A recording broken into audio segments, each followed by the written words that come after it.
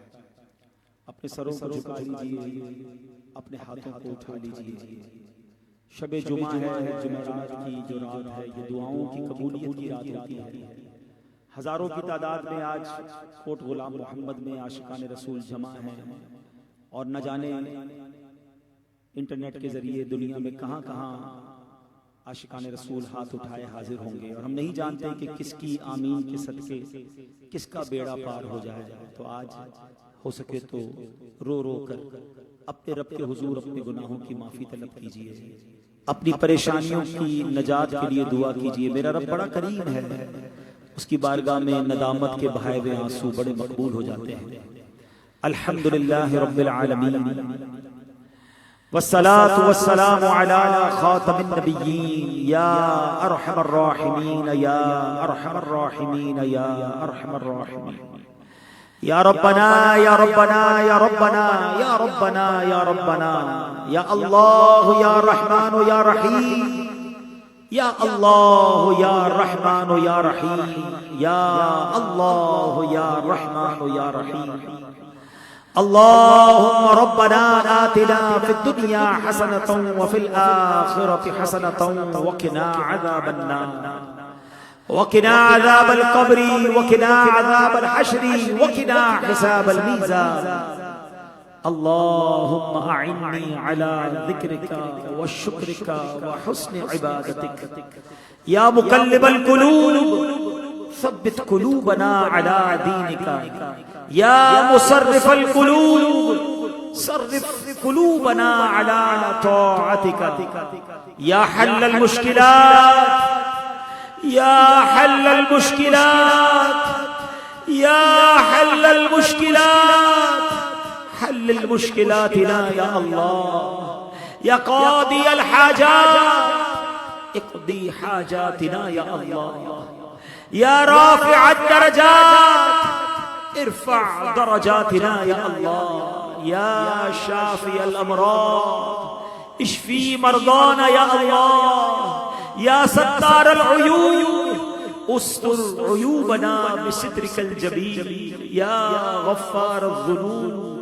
اغفر ذنوبنا يا الله يا رجاء السائلين يا أمان الخائفين يا ذا الجلال والإكرام نسألك حسن الختام یا ذا الجلال والإکرام، نسألك حسن الختام، اللهم ارحمهما كما ربياني صغيرا، اللهم ربنا حاسبني حسابا يسيرا، ربنا حاسبني حسابا يسيرا، ربنا لا تؤاخذنا يوم القيامة انك لا تخلف الميعاد۔ اے ڈوبتوں کو بچانے والے، اے بے قصوں کی دستگیری کرنے والے، اے گناہگاروں کی بخشش فرمانے والے مولا، تیرے گناہگار بندے، سیاہکار بندے، گناہوں سے نتھڑے گندے ہاتھ لیے، سر جھکائے شرمسار تیرے دربار میں حاضر ہے۔ اے اللہ اپنے کس گناہ کا اقرار کریں؟ جو ہاتھ اٹھائے ہیں یہ بھی گناہ کر کر کے گندے کر بیٹھے، جس زبان سے مانگ رہے ہیں وہ زبان بھی گناہ کر کر کے آلودہ ہے۔ اے اللہ کوئی عمل تیری بارگاہ میں پیش کرنے کے لائق نہیں ہے، ہم مانتے ہیں ہم نے بڑے گناہ کیے، اتنے گناہ کیے کہ گناہ بھی یاد نہیں ہے۔ کس جرم کی معافی مانگی ہے مولا؟ گناہ ہی گناہ، خطائیں ہی خطائیں، مانتے ہیں، اقرار کرتے ہیں، کسر نہیں چھوڑی تجھے ناراض کرنے میں، مگر مولا امید بڑی ہے کہ تو رحیم ہے، تو کریم ہے، تو رحمان ہے، تو حنان ہے، تو منان ہے۔ اتنے سارے گناہ ہیں مگر تیری رحمت کے آگے کچھ بھی نہیں ہے۔ اللہ تو معاف کرنے والا ہے، ہم شرمندہ ہیں، مانتے ہیں اپنے گناہوں کو، اقرار کرتے ہیں۔ آج انصاف کے لیے نہیں آئے، اللہ رحمت کے لیے آئے ہیں، رحمت کے سہول بن کر آئے۔ عدل کرے گا تو مارے جائیں گے، ہمیں پتا ہے۔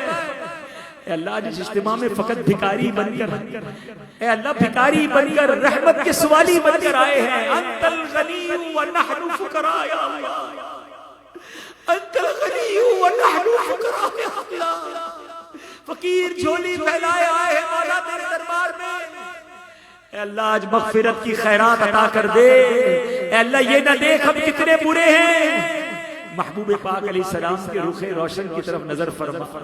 اللہ تجھے پیارے آقا کے پیارے پیارے چہرے کا واسطہ ہماری بخشش فرما دے۔ اے اللہ اتنی تعداد میں اسلامی بھائی آئے ہیں، دور دور سے آئے ہیں، ہاتھ اٹھائے موجود ہیں، ان میں کوئی تو تیرا نیک بندہ ہوگا۔ اے اللہ اس کے اٹھے ہوئے ہاتھوں کا واسطہ، اے اللہ ہماری مغفرت فرما دے، ہم سے صدا کے لیے راضی ہو جا۔ اے اللہ ایسا راضی ہو جا کہ پھر کبھی ناراض نہ ہونا۔ اے اللہ آج کے اس اجتماع کی برکت سے ہمارے ماں باپ کو بخش دے، ہمارے بھائی بہنوں کو بخش دے، ہمارے بیوی بچوں کو بخش دے۔ اے اللہ ہم سے محبت کرنے والوں کو بخش دے۔ اے اللہ ہمارے مرحومین کی مغفرت فرما دے۔ اے کریم نبی پاک علیہ السلام کی ساری امت کی بخشش فرما دے۔ اے پروردگار روٹھوں کو بنا دے، اے اللہ بچھڑوں کو ملا دے۔ اے کریم، اے پروردگار بڑی امیدیں لیے تیرے بندے آئے ہیں، مرادیں لے کر آئے ہیں، التجائیں لے کر آئے ہیں۔ اے اللہ آج بیان سنا ہے، جنت اور دوزخ کا ذکر سنا ہے، تیرے خوف سے رونے والی آنکھوں کے بارے میں بھی سنا ہے۔ اے اللہ ہمیں اپنا حقیقی خوف عطا فرما۔ اے اللہ ہمیں جہنم کی آگ سے نجات عطا فرما۔ اللہم اجرنا من النار، اللہم اجرنا من النار، اللہم ارزقنا الجنت بغیر حساب یا عزیز و یا غفار یا رب العالمین۔ اے پروردگار، اے رب کریم ہمیں عذاب قبر سے بچا دے، عذاب محشر سے بچا لے، جہنم کی آگ سے بچا لے۔ اے اللہ ہمیں لمحہ بھر بھی عذاب میں گرفتار نہ کرنا۔ تیرے کئی خوش نصیب ایسے ہوں گے جو بلا حساب جنت میں جائیں گے۔ اے اللہ ان بلا حساب جنت میں جانے والوں میں ہمارا نام بھی تحریر فرما دے۔ اے پروردگار، اے مالک کریم ہمیں توبہ کرنا اور تیری تجھے راضی کرنا آتا نہیں ہے۔ اے اللہ مگر اللہ یہ ٹوٹا پھوٹا انداز قبول فرما لے۔ اے اللہ تو ہم سے راضی ہو جا، صدا کے لیے راضی ہو جا، ایسا راضی ہو جا کہ پھر کبھی ناراض نہ ہونا۔ اے اللہ، اے پروردگار ہمارے بیماروں کو شفا عطا کر دے۔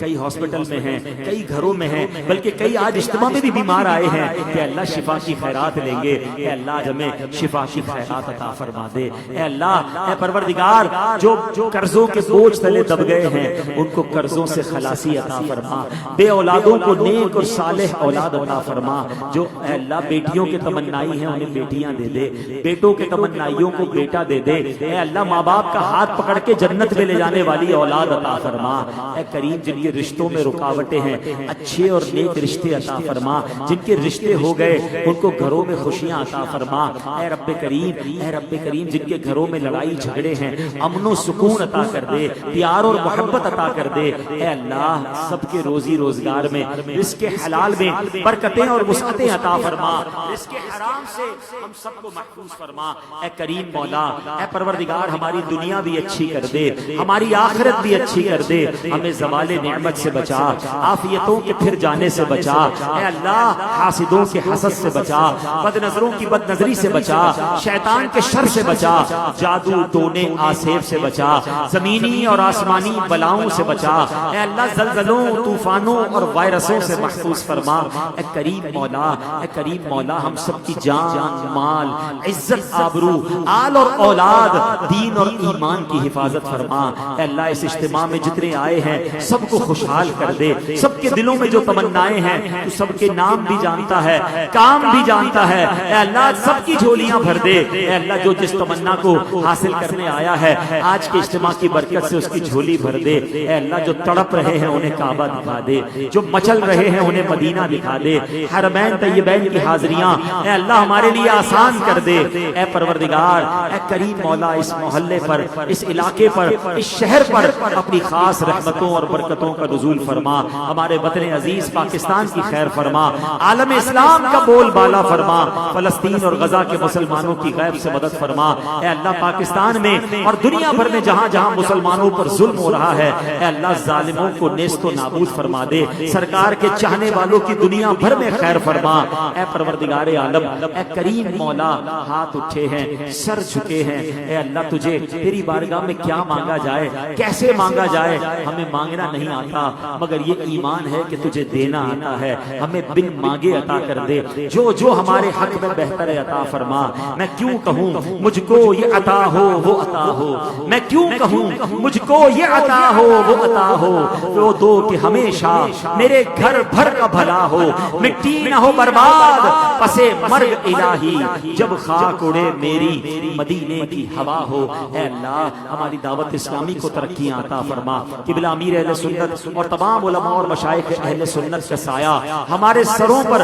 تا دیر قائم و دائم فرما، اے اللہ اس اجتماع کو سجانے میں جن جن عاشقان رسول نے دامے درمے قدمے سخن حصہ ملایا میرے مولا سب کا سینہ مدینہ بنا دے، ربنا تقبل منا انك انت السميع العليم وتب علينا يا مولانا انك انت التواب الرحيم وافوض امري الى الله ان الله بصير بالعباد لا اله الا انت سبحانك اني كنت من الظالمين ببركة ان الله وملائكته يصلون على النبي يا ايها الذين امنوا صلوا عليه وسلموا تسليما صلى الله على النبي الامي واله صلى الله عليه وسلم صلاة وسلاما عليك يا سيدي يا رسول الله، جب دم واپسی ہو یا اللہ سامنے ہو روضہ رسول اللہ اور لب پہ ہو لا الہ محمد رسول اللہ، دعا فرمائے اللہ کریم ہمارے عاجز ذوالفقار صاحب کی بے حساب مغفرت فرما، ان کے درجات کو بلند فرما، جنت الفردوس میں اعلیٰ مقام عطا فرما، اور اے اللہ جتنے ہمارے رشتہ دار والدین میں سے کوئی ایک دنیا سے چلے گئے مولا ان تمام مرحومین کی بے حساب مغفرت فرما، وصلی اللہ تعالی علی خیر خلقہ محمد وآلہ وصحبہ اجمعین برحمتک یا صلاۃ والسلام علیہ